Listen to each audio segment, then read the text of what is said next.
One cherry phosphate. One cherry phosphate. Hey, buddy, I've got a broadcast to do in a few minutes. Will you please hurry with my sandwich? Why don't you eat after the broadcast? Because I'm hungry now. Get the sandwich. Okay, Mr. Benny. What kind was that again? Tuna fish and peanut butter on rye bread. Oh, yes, with an egg in it. The egg goes in my malted milk. Now, hurry, please. Oh, hello, Don. Oh, hello, Jack. Think I'll have time for a bite to eat before our broadcast? Yes, if we can get a little service here. Sit down. Okay.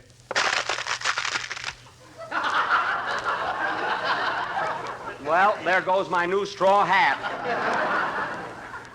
That did it. Oh, that's too bad, Jack. I didn't see it. Is it crushed? Like a pansy in a dictionary.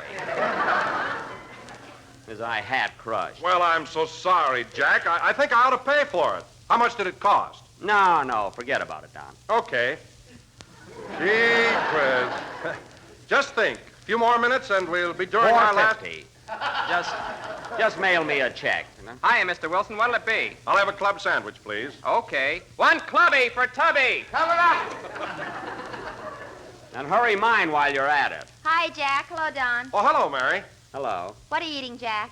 Oh, my regular. Tuna fish and peanut butter. What a man. Just because they name a sandwich after you, you eat it every time you come in here. Well, why shouldn't I? The Jack Benny 3-Decker Delight is very healthful. I always eat things that are full of vitamins. Then why don't they show? Oh, quiet. Here's your club sandwich, Mr. Wilson. Thank you. What's yours, Miss Livingston? I'll have a pineapple nut sundae with cherries and lots of whipped cream.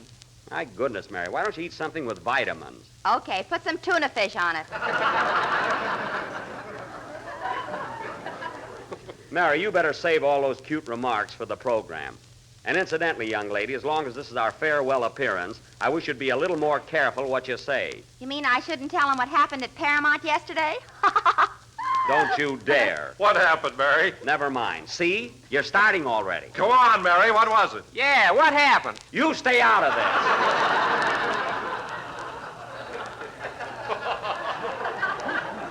And get my sandwich. Well, Don. Oh. It seems that Paramount gave Fred Allen Dorothy Lamour's old dressing room, which is right next to Jack's. Only Jack didn't know that Fred was in there. Only Jack didn't know. Anyway, Jack knocked on the door and yelled, "Hello, Dorothy. Hello, sweetheart." It's very amusing. And what happened, Mary? Fred yelled back, "Don't come in. I haven't got my sarong on."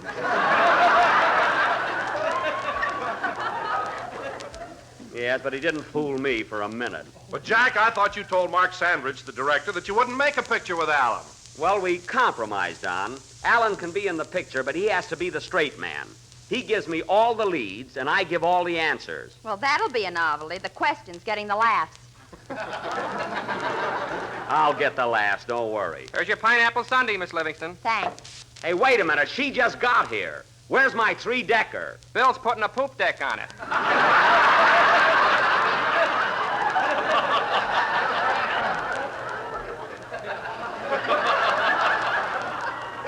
Don't get fancy. Just bring it in. Hiya, kids. You better step on it. We'll be on the air in a few minutes. Oh, hello, Phil. How are you? Hello, Don. Well, look who's on time tonight. What's the matter, Phil? Does your conscience bother you because this is our farewell program? Holy smoke, is this our last broadcast? I better start saving my dough. Yes, Maestro, you have about 30 minutes left to get an annuity. So make it snappy. What'll it be, Twitch? Hiya, Bub. Just give me a glass of water. Glass of water? Okay. Put some bromo in it. I thought so. A bromo seltzer, eh? One Phil Harris special. Coming up. They know you like a book, eh, Phil? Hey, fella, hey. Are you Jack Benny from the radio? That's me. My program goes on just a few minutes. Yeah, I heard it last week. Oh, you did? But I didn't like it.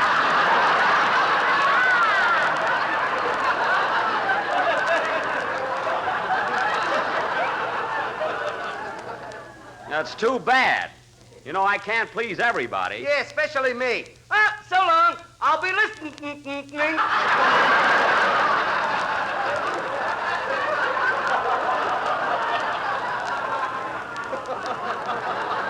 Goodbye.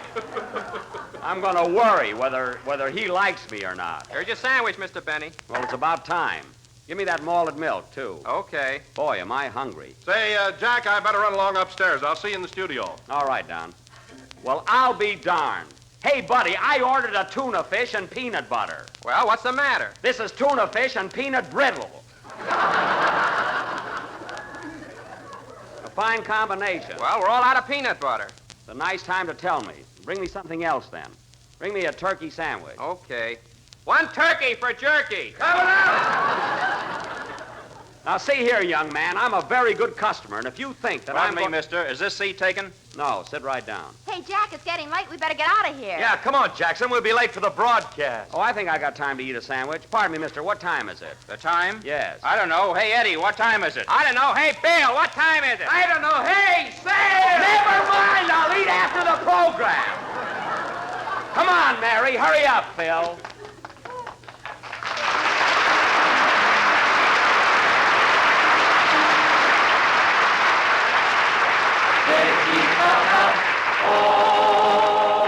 The Jell-O program, starring Jack Benny, with Mary Livingston, Phil Harris, Dennis Day, and yours truly, Don Wilson. The orchestra opens the program with Down by the Ohio.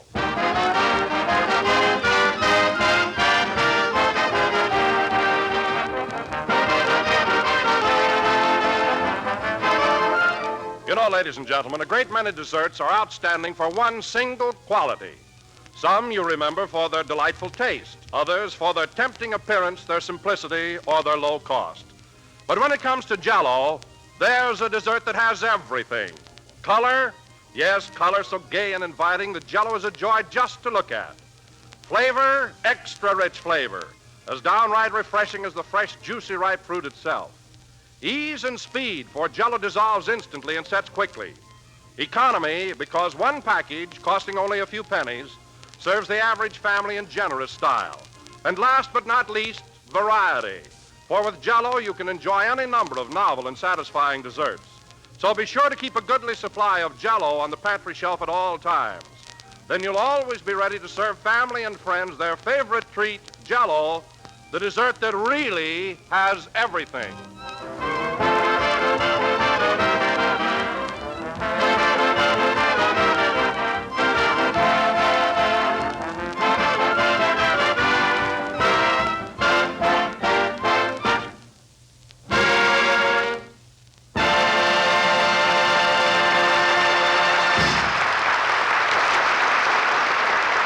Down by the Ohio, played by the orchestra. And now, ladies and gentlemen, it is only fitting that on this, our last program of the season, I should pay tribute to the man who has guided us through the past 36 weeks. Oh, don't bother, Don.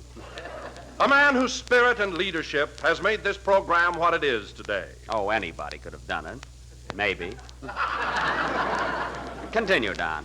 A man whose buoyant and sparkling personality has been reflected into each and every one of us. I have so much of it. Go ahead. A man whose age and experience has proven invaluable to us younger members of the cast. That one he could have left out. Oh, well. So here he is, folks, the old Mother Hubbard of the Jell-O program, Jack Benny.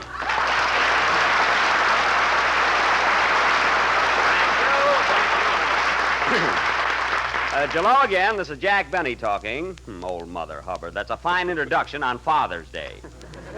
Don, as long as you started out so beautifully, why didn't you finish with something sentimental like, here he is, folks, the genial skipper of the good ship Jell-O, Jack Benny. Now, that would have been swell. Well, to tell you the truth, Jack, that sounds a bit too corny. Oh. Well, now that you mention it, it does sound a little like one of Phil Harris's mental nuggets. There you go again. Oh, boy, am I glad this is the last broadcast. You are? Yeah, next week I'll be out on the road playing those one-night stands where people appreciate me. Phil, you stay in a town longer than one night and see what happens. So you start on the road next week, eh? What's your itinerary? Plain suits for the boys and a sport outfit for me.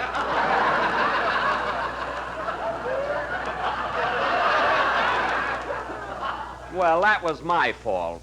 Phil, an itinerary means your route. What towns you going to play? Oh, well, why don't you come right out and ask me instead of ringing in them new words? New words. Phil, the word itinerary is very common. I learned what it meant when I was in the 3rd grade. You learned to shave there, too, didn't you? Mary, I wasn't in 3rd grade that long. Go on. They had to give you election day off so you could vote.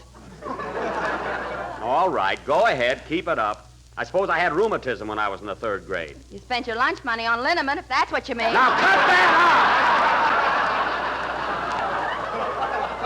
out! You never stop, do you? Mary, if I'm a big dodo like you try to make me out, how come I'm the star of this program? Because you're a great comedian. You have a marvelous personality, and you know show business from A to Z. Well, thanks. It's more like it. Say, Phil. Oh, brother.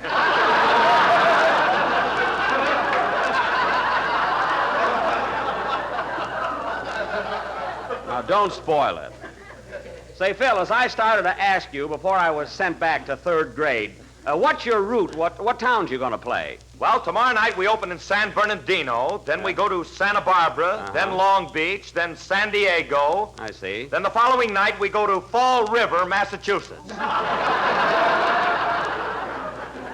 Fall River, Massachusetts? How are you going to get there in one night from San Diego? I don't know. Is it much of a drive? You hear that, fellas? What a schedule. That'll be a fine vacation touring the country with those 18 downbeat derelicts.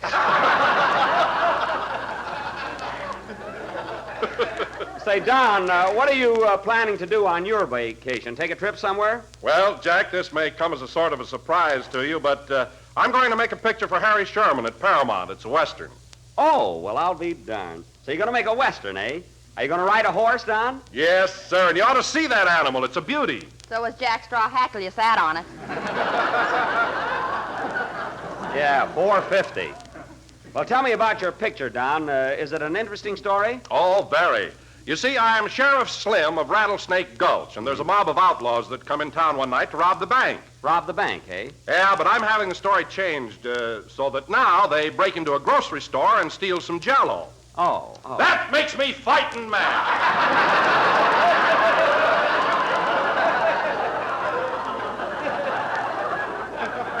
Well, I should imagine it would. What's a bank? Huh? So what,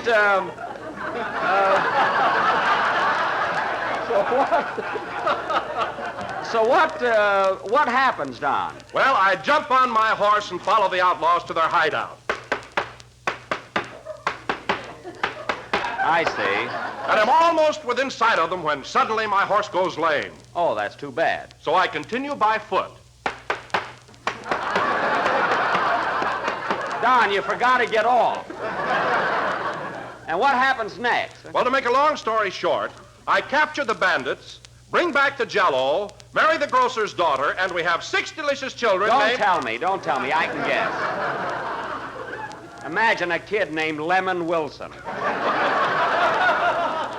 Well, it sounds like a fascinating story, and I wish you luck, Don. And now, ladies and gentlemen, going from Buck Wilson Rides Again to our vocal interlude, Dennis Day, our young tenor, will offer... Dennis isn't here yet. He isn't? You think he'd be on time for our last program. Look, Jack, there he is, sitting out in the audience with his mother. Where? See that lady with the little boy on her lap? Well, I'll be darned. Hey, Dennis, what are you doing out there? I'm watching the program. Well, get up here. You're on it. Okay. Come on, Ma. Would have to bring his mother with him. Oh, Jack, it's our last show. What do you care? She's always got a chip on her shoulder. The old... Oh, good evening. Good evening, Mrs. Day. Good evening, Mr. Benny. I'm so happy to see you. Well, you certainly don't look it. You see? You see what I mean? You see? There. Oh. You know, Mrs. Day, I don't like to say this, but since you've stayed away from the program, Dennis and I have been getting along fine, and he's improved tremendously. He's got more volume to his voice, more assurance, and more poise. Then why don't you give him more money? Because he's young yet. That's why. Shirley Temple made $1 million before she was 10 years old. Shirley Temple? Yes. Well, hang some curls on your brat, and we'll dick her.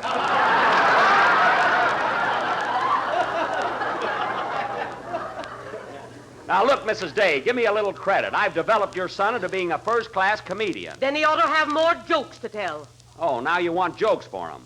Well, for your information, Mrs. Day, there are just so many jokes in our script. And when this pack of wolves come in here Sunday night, your lamb is lucky if he gets to sing. And now, Dennis, how about a song? Okay. Gee, Mr. Benny, you're not a bit afraid of my mother, are you? Your mother? No. The woman don't live that you're afraid of, eh, Tiger? Mary, I don't like those nicknames. Go ahead and sing, Dennis. Mrs. Day, will you please take your seat in the audience?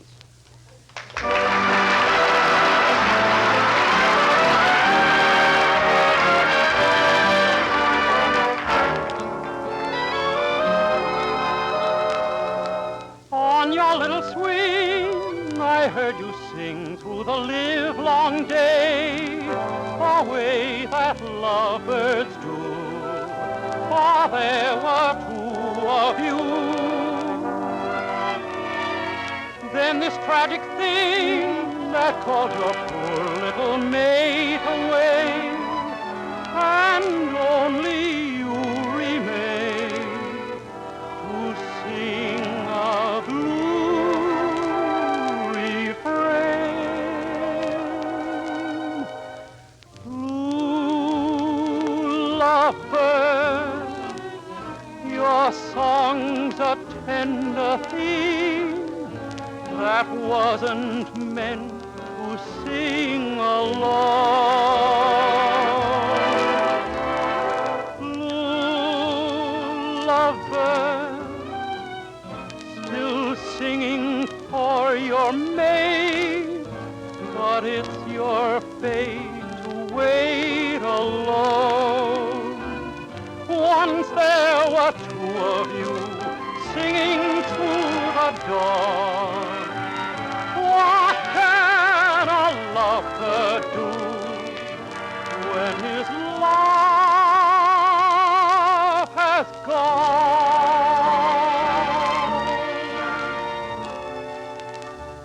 Ooh, lovebird, your song becomes a sigh. It seems that lovebirds die alive.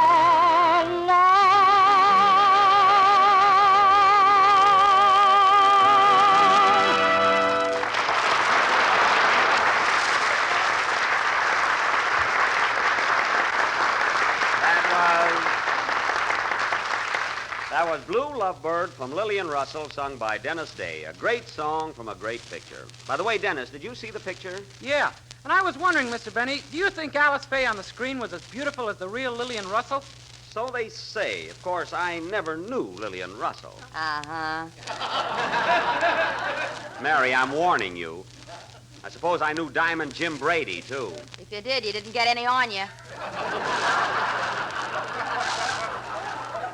Mary, I was just about to make an announcement concerning our cast next year, and a certain clever kiddo may be cut out. Now, sit down. Yes, Mr. Benny. Yes, Mr. Benny.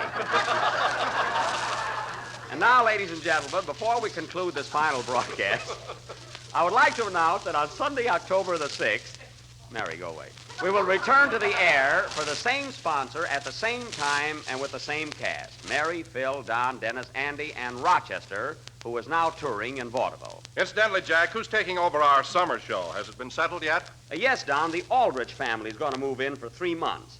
As a matter of fact, young Henry Aldrich is dropping in here in just a little while. I want you all to be very nice to him. He'll probably be scared stiff in front of a microphone. Huh? Scared in front of a microphone? Why, Henry Aldrich is a veteran in radio. Why, he can't be. He's just a kid. Sure, but he's had his own program for the past 2 years. Gee, he's funny. Funny.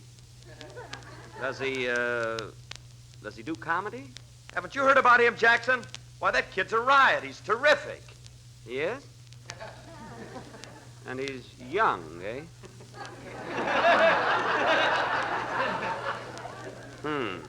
Yeah, and you want to watch out for that boy. Remember the old saying, make way for tomorrow. Well, if he thinks he's coming out here to steal my... Oh, I'm not worried. But then, what's my sponsor thinking of, putting another comedian in my place? Now, take it easy, Jack. The boy won't hurt you. He's only taking your place for 3 months. Oh, that's right. A lot can happen in 3 months. What do you mean? Well, suppose at the end of the summer, Henry Aldrich goes to our sponsor and says, "Look, I did all right on the summer show. Why make a change? What? Why not keep the Aldrich family? But, Why let go of a good thing?" yeah, what do you need with Benny? Why the little double-crosser? I'll punch that Aldrich kid right in the nose. Now, Jack, don't get excited. The kid doesn't mean any harm. Then why is he trying to put me out of work? Especially at my age. Ooh, my back. All of a sudden, you're old and feeble.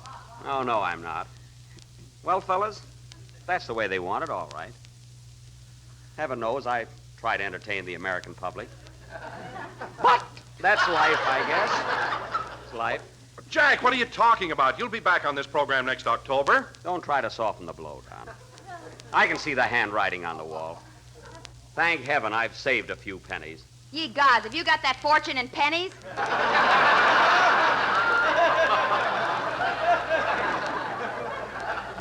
It's no time for jokes, Mary. When I think that a little squirt like that Aldrich kid can come along and come in and take away all that I've built up through years of constant... Come in, come in. Well? Hello, Mr. Benny. I'm Henry Aldrich. Oh, you are, eh?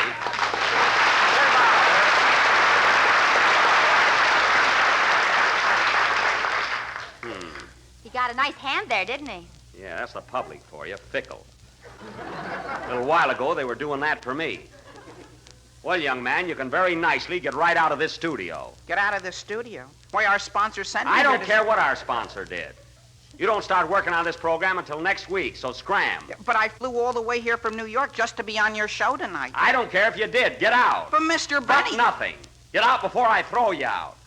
What's going on here?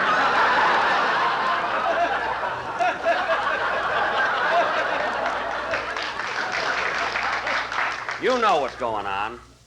Teach you to take my job away. Look at him standing there. You're so darn funny, Aldrich. Why don't you go ahead and tell a joke? Go ahead. Make me laugh. Gee whiz, Mr. Benny, I can't understand all this. I came all the way from New York to be with you tonight. Who cares? I'm bewildered.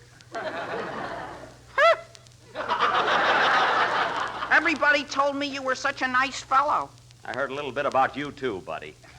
Now, please get out of here. Oh, Jack, do you have to fall for everything? We were only kidding you. Why, of course, you don't have to worry, Jack. It's just a rib. Rib nothing. I can look right at that boy and see he's got talent. Can't pull the wool over my eyes. Hair either. Quiet. I'm worried enough. Oh, wake up, Jackson. This kid isn't trying to take your job. But my goodness, Mr. Benny, I think you're the greatest comedian in the world. You're my ideal. I am, eh? Honest. Why, I'd rather go without supper than miss you on Sunday night. Oh, yeah?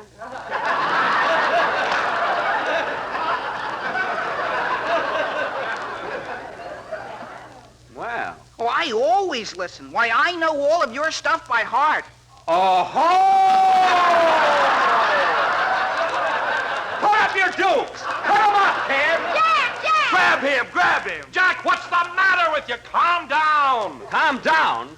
You just heard him admit he was stealing my stuff. Oh, no. You misunderstand me, Mr. Benny. All I meant was you're so funny that I can't help but remember everything you do. Oh. Oh, I see. Well, and I'm sorry I made that pass at you.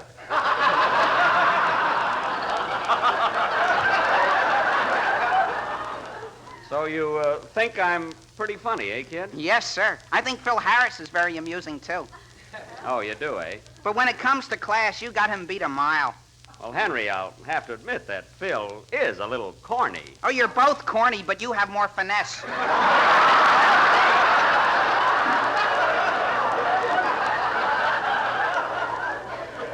Now, look, Henry. See what I told you? The kid's a panic. Yeah. Now, look, Henry, there are a couple of rather personal things I want to talk to you about. I'll tell you what, let you and I run down to the drugstore. I want a sandwich anyway. I'll talk to you there. Okay. Well, so long, everybody. So long, Henry, so long. Good luck Goodbye. on your summer show. Gee, thanks. Goodbye, Mary. Give me a kiss. Kiss Henry. Oh, so long. I'll see you later. Come along, Henry. Okay, Mr. Benny. Well, Henry, now here's what I want to talk to you about. You see, I do a comedy show 9 months out of the year. Now, you're coming on for the summer, and I think our audience would like a contrast. What do you mean, Mr. Benny? Well, why don't you do a dramatic show or read poetry or something? Well, but you see, the Aldrich family has been very successful on the air. We want to continue with it.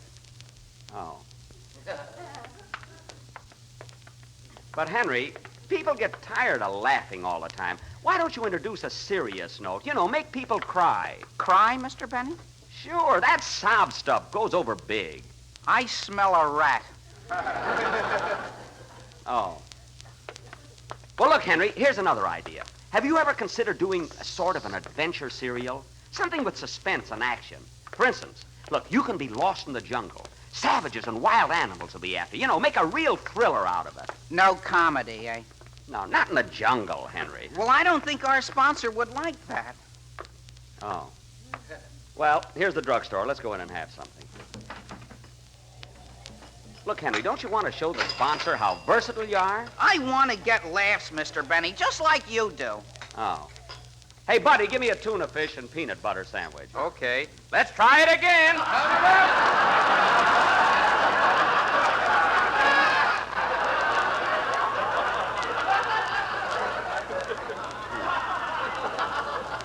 Now, look, Henry.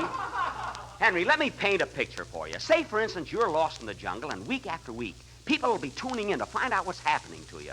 They're worried about you. They'll be on edge. Did the golden dragon get Henry, they'll say? Or have the cannibals got him? Think of that. I'll have a chocolate soda.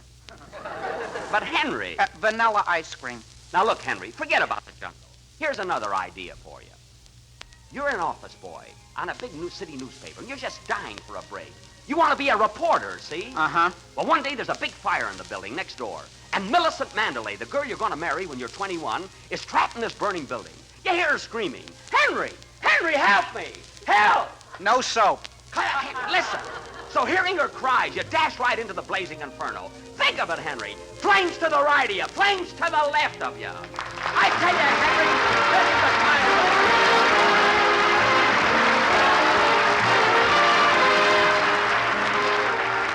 And now here's our recipe for keeping as cool as a cucumber this summer. It's a swell new Jell-O recipe called Cucumber Pineapple Salad. Why, there's an even breezy, refreshing sound to the name itself. And believe me, here's one time when there really is something in a name. Tiny diced pieces of crisp cucumber, golden wedges of juicy pineapple, and clear emerald lime Jell-O. Yes, sir, it's enough to make the laziest summer appetite perk right up and say more. And better yet, it's so simple and easy that it's practically making itself. Just prepare one package of lime Jell-O in the usual way and chill until slightly thickened. Next, fold in a cup of diced cucumbers and one slice of canned pineapple cut into wedges. If you use fresh pineapple, be sure to cook it. Then mold and serve on lettuce. And there it is, friends, a bright, colorful salad with a grand, tantalizing taste. Just the thing for warm weather meals, which must be light yet delicious. So tomorrow, enjoy this new Jell-O salad, a delightful combination of cool, tingling cucumbers and golden pineapple, tucked into a glistening mold of tempting lime Jell-O. This is the last number of the last program in the current Jell-O series, and we'll be with you again next October 6th at the same time. Meanwhile, I hope you will all enjoy the Aldrich Family starring Ezra Stone beginning next week. Before signing off, I'd like to thank our listeners everywhere and the members of my cast for their splendid cooperation. I would also like to thank my authors, Bill Morrow and Ed Boulogne, who worked with me in the preparation of my material. And, oh, yes, I think I better thank Ezra Stone, too. You're welcome, Buck. Good night, folks. See you next fall.